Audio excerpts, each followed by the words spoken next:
আজ পশ্চিমবাংলার বিজেপি নেতা ও কর্মীদের কাছে আমার কিছু স্পষ্ট প্রশ্ন আছে।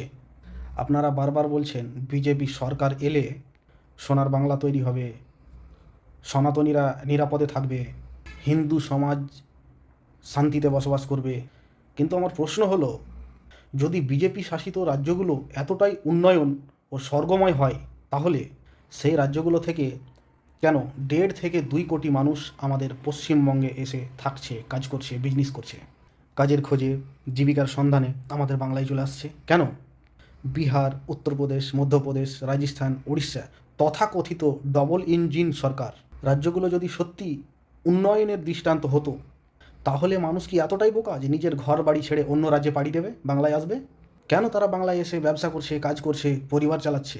আরেকটা দিকও ভাবুন, পরিসংখ্যান বলছে আমাদের বাঙালি 30 থেকে 40 লক্ষ বাইরে কাজ করে। যদি বাইরে থেকে আসা এই 1.5 থেকে 2 কোটি মানুষ তারা নিজের রাজ্যে ফিরে যায়, তাহলে কি আমাদের এই পরিযায়ী বাঙালি ভাই বোনেরা নিজেদের রাজ্যে কাজের সুযোগ পাবে না? তাহলে আসল সত্যটা কি? আপনারা কি উন্নয়নের গল্প শুনিয়ে মানুষকে বিভ্রান্ত করছেন? ধর্মের নামে বিভাজন তৈরি করে ভোট নেওয়ার রাজনীতি করছেন? বাঙালি বোকা নয়, বাঙালি সব দেখছে এবং বুঝে। তাই বলছি, যদি সাহস থাকে তাহলে জবাব দিন। যদি ডবল ইঞ্জিন সরকার এতই সফল হয়, তাহলে সেই রাজ্যগুলোর মানুষ, ডবল ইঞ্জিন পরিচালিত রাজ্যগুলোর মানুষ বাংলায় এসে কেন বাঁচার রাস্তা খুঁজছে?